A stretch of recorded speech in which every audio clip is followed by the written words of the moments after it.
सकता हूं कि Sabarimala only I just told. Sabarimala only we have sent site clearance, but in principle approval which is supposed to be coming from the state government, we have not received that yet.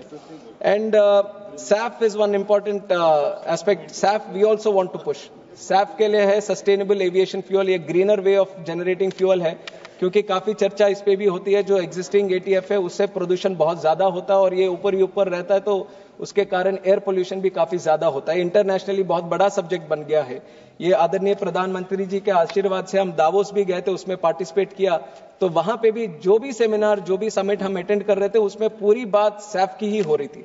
और वहां पे भी हमने बोला कि India committed है अपने planet को बचाने के लिए, एनवायरनमेंट को बचाने के लिए। जरूर हम आगे आते हैं और काफी सारे काम 10 साल में हमने किया है और एविएशन के तहत भी हम आगे बढ़ाएंगे। और एक नंबर अगर मैं बता दूं कि लगभग 80 एयरपोर्ट्स, हमारे जो एयरपोर्ट्स हैं कंट्री में, पूरे सोलर एनर्जी के बेसिस पे, रिन्यूएबल एनर्जी पे आज चलते हैं, फुल 100% चलते हैं 80 एयरपोर्ट्स तक। और अभी आगे इसी महीने, इसी साल के अंदर, by the end of 2025 we want to cross 100 airports also. तो इस सस्टेनेबिलिटी में भी काफी काम करना है। पर ये जो मैंडेट हमने कॉर्सिया का एग्री किया है कि 1% फॉर इंटरनेशनल ट्रैवल जो रहता है उसका 1% ऑफ फ्यूल हम सैफ मिलाएंगे। और सैफ में ये चैलेंज है कि अभी जो है फिलहाल जो इंटरनेशनल ट्रैवल की रिक्वायरमेंट है 250 करोड़ लीटर्स ऑफ एटीएफ, और इसका हम अगर 1% करेंगे तो 2.5 करोड़ लीटर्स। तो ये 2.5 करोड़ लीटर्स जनरेट करने के लिए भी जो प्लांट्स चाहिए, जो टेक्नोलॉजी चाहिए, अभी से शुरू करेंगे तो तब बनेंगे। तो we also want to encourage the market to come more into this. Government is proactively looking into this. This is in coordination with ministry of civil aviation and ministry of petroleum and natural gas. Hardeep Singh Puri ji वो तो इधर भी रह चुके हैं, यहाँ के भी मंत्री रह चुके, तो मेरे से ज्यादा समझ है उनको। दोनों साथ में मिलकर काम कर रहे हैं कि सैफ को इंडिया में और एंकरेज करें। इसमें एक चैलेंज, क्योंकि काफी उत्साह रखते हैं इस संबंध में, मैं बता दूं कि ये सैफ को सर्टिफाई कौन करेगा। और हम तो अपना बनाए, क्योंकि ये जाएगा एयरक्राफ्ट में, और एयरक्राफ्ट ऐसा नहीं है कि एयर इंडिया हो या फिर इंडिगो हो। एयरक्राफ्ट तो हो सकता है एयर फ्रांस का हो, एयर फ्रांस का बोलेगा मेरे को फ्रांस वाला सर्टिफाई करे कि ये सैफ है, और कोई ब्राजील का बोलेगा कि मैं अपने तरह से सर्टिफाई करूंगा ये सैफ के कि नहीं मेरे इंजन में जा रहा है। तो सर्टिफिकेशन जो इंटरनेशनल प्रोसेस है वो भी थोड़े से डिस्कशंस में है कि किसको कौन सर्टिफाई करेगा और कहां के सर्टिफाई लोकेशंस होंगे और किस टेक्नोलॉजी से बनेंगे। पर एक सही ये चीज जो है सैफ के तहत, सैफ का जो रॉ मटेरियल जो यूज करते हैं, जो फीड स्टॉक यूज करते हैं, जो फार्मर प्रोड्यूस हो या फार्मर का वेस्ट हो या कुकिंग ऑयल का वेस्ट हो, इस सबसे यूज करके हम सैफ बना सकते हैं। तो आगे जाकर जैसे ही ये टेक्नोलॉजी हमारे अच्छे होती जाएगी तो जरूर इसकी सुविधा एक तो फार्मर्स को भी मिलेगी और सैफ का कॉस्ट भी अगर कम होगा। अभी तो फिलहाल सैफ का कॉस्ट एटीएफ के कॉस्ट से बहुत ज्यादा है, तो इसलिए हम भी कोशिश कर रहे हैं, हम एंकरेज कर रहे हैं। जरूर अगर इसमें और काफी सक्सेस हासिल करना है तो प्राइवेट इंडस्ट्री को भी आगे आना है।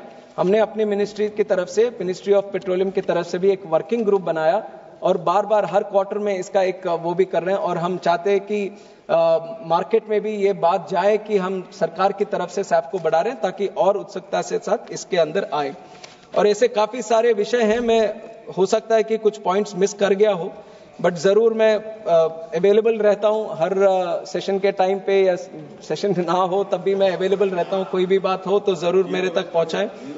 मुजफ्फरपुर, बिहार और इंदौर के नए टर्मिनल, मेरे को लगता है ये अपने गैलरी से नहीं पीछे से ही आ रही है, यही से आ रही है। ये सब हर चीज पे एक चीज और बता दूं कि जो भी रिक्वेस्ट मेरे पास आता है, पत्र के रूप में हो या पर्सनली कोई बात कहते हो या फोन पे भी अगर कोई विषय हो, right from having a problem when they are going and traveling in the aircraft or their airport or air connectivity or anything related to civil aviation, definitely I put in my 100% effort so that I can give that priority to all the members of the parliament. I have been a member of parliament for last 10 years. I know what they go through. I know what kind of challenges they have.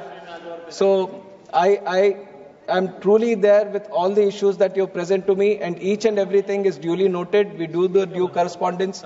Even if it is a small issue also, we take very big importance to it, and I make sure that you get the reply in due time or you get the correct idea, information कि हम ministry of civil aviation से क्या कर रहे हैं। और ये लगातार चलता रहेगा। हम सब मिलकर ये सिविल एविएशन को और आगे बढ़ाना है। इसी तहत आप जिस तरह से सपोर्ट दे रहे हैं उसका सपोर्ट आगे भी देते रहे। सिविल एविएशन एक ऐसा होने वाला है जिस only by looking at the planes that are coming, मैंने बोला 1700 तक अभी ऑर्डर है, एक प्लेन के लिए करीब 15 to 20 पायलट चाहिए अगर उसके रूट सारे करने हो तो अगर 15 to 20 कर रहे हैं और 17,000 करने हैं तो लगातार 30 से 30 to 34,000 पायलट्स ही चाहिए होंगे ये नेक्स्ट 10 to 15 ईयर्स। और हम कितना जनरेट कर पा रहे हैं? एवरी ईयर सीपीएल लेते हैं करीब 1600 लोग सीपीएल कमर्शियल पायलट लाइसेंस लेते हैं। तो इस तरह करते जाएंगे तो हमें एफटीओस के भी, फ्लाइट ट्रेनिंग ऑर्गेनाइजेशंस की भी बहुत ज्यादा जरूरत है और फ्लाइट ट्रेनिंग ऑर्गेनाइजेशंस हम बनाने के लिए भी बहुत कोशिश कर रहे हैं। और एक अच्छा आइडिया था कि जहां पे पट्टी हो, सिर्फ पट्टी हो, वहां भी ट्रेनिंग इंस्टीट्यूशंस खोले, तो इस तरह की कोशिश भी हमारे मंत्रालय से हम कर रहे हैं। एक तो ये पायलट्स भी हमें जनरेट करने पड़ेंगे, पायलट्स के साथ साथ इसमें जो ट्रेनिंग लगता है, इतने सारे वर्टिकल्स रहते हैं एयरपोर्ट में। एक अंदाज के लिए एक नंबर अगर मैं बता दूं, करीब हैदराबाद का जो एयरपोर्ट है, जीएमआर एयरपोर्ट, हैदराबाद की जिस तरह से आज कनेक्टिविटी है, हैदराबाद एयरपोर्ट में ही डायरेक्ट एंड इनडायरेक्ट लगभग 8 लाख लोग काम करते हैं वहां पे। 8 lakhs of people working in just one airport, direct and indirect. आपके पार्किंग हो गया, उबर जैसे वो टैक्सी का हो गया, फिर सिक्योरिटी हो गया, अंदर जाते ग्राउंड हैंडलिंग हो गया, कंसेशनर हो गया जहां चीजें बेचते हैं, और उधर टेक्निकल टीम हो गई, पायलट्स हो गए, क्रू हो गई। और आप देखते देखते आप देखेंगे कि इतने सारे वर्टिकल्स हैं और करीब 8 lakh people working in one airport. तो ये एयरपोर्ट ऐसा ही चीज नहीं है कि एक इधर से उधर घुमाने की चीज है, ये एक इकोनॉमिक जनरेटर है, एक एक्टिविटी जनरेटर है, जॉब क्रिएटर है। तो जरूर सबका ये प्रयास रहना चाहिए कि अपने अपने जगहों पे अगर जमीन है, अगर उस तरह का वो अपॉर्चुनिटी है, तो जरूर आप लोकल गवर्नमेंट के साथ भी काम करके एक एयरपोर्ट खोलने का जरूर वो प्रयास करें। वो आज के लिए नहीं, अगले 10 साल 20 साल में जरूर आप सबको वो काम आने वाला है। तो इसी के साथ मैं अपने भाषण खत्म करना चाहूंगा और सबको फिर से मैं धन्यवाद देना चाहूंगा जिस तरह से आप सबने मेरे लिए पूरी तरह से आशीर्वाद दिया और पूरी तरह से समर्थन किया। और मैं चाहता हूं कि इसको बिना कोई ऑपोजिशन के साथ इसको पारित किया जाए। Thank you. Clarification after Honorable Minister's reply, Shri Nishikant Dubey ji, आप तो पहले खड़े हो गए। आपने अभी कहा कि 1700 एयरक्राफ्ट अलग अलग कंपनियों ने ऑर्डर किए हैं, वो आने वाले हैं। संजोग से रूढ़ी जी यहां बैठे हुए हैं। एयर इंडिया और इंडियन एयरलाइंस दोनों प्रॉफिट में था और इसी फ्लीट एक्सपेंशन के चक्कर में एयर इंडिया और इंडियन एयरलाइंस डूब गई, खत्म हो गई। फाइनली सरकार को उसको बेचना पड़ा। मेरा सभापति महोदय आपके माध्यम से मंत्री जी से यह प्रश्न है कि जिन लोगों ने फ्लीट एक्सपेंशन के लिए हवाई जहाज के ऑर्डर दिए हैं और इस बिल के बाद जो लीजिंग बिजनेस में उनको फायदा होने वाला है, क्या उनके पास इतना पैसा है? और ये जो हमने उदाहरण दिया, क्योंकि एक उदाहरण ये है कि जेट तब डूबा जब से उसने फ्लीट एक्सपेंशन के लिए इत्तेहाद के साथ अपना समझौता किया, सारा खरीदा उसने, डक्कन खरीदा, मतलब किंगफिशर ने डक्कन खरीदा। तो ये जो फ्लीट एक्सपेंशन का जो चक्कर है, इसमें हम एयर इंडिया और इंडिगो से भी हाथ धो लेंगे या आकाशा से हाथ धो लेंगे। मेरा आपके माध्यम से यह है कि उसको मंत्रालय ने देखा है या नहीं देखा है, क्योंकि ये हमारा विषय है। दूसरा, सभापति महोदय, पेट्रोल अलग है, डीजल अलग है, किरासन तेल अलग है। ये सभी स्टेट उसके ऊपर टैक्स देता है, क्योंकि एटीएफ ही एक ऐसा है जो मंत्री जी ने उस दिन जवाब में कहा कि 45% कॉस्ट जो है किसी भी जो किराया है उसमें एटीएफ का कॉस्ट 45%। और सबसे ज्यादा तबाही जो है इस देश में, हवाई जहाज का एस्पिरेशन तो है, सब चाहते हैं कि हवाई जहाज हो, लेकिन किराया भी कम हो, जिसके लिए कृष्णा ने भी बोला। तो एटीएफ एक ऐसा चीज है कि एक हवाई जहाज जो है एक जगह नहीं चलता है। जैसे दिल्ली से चलता है तो वो मेरे यहां देवघर जाएगा, देवघर से जाएगा तो कलकत्ता जाएगा। तो ये ऑल इंडिया जो है ये उसका बिजनेस है।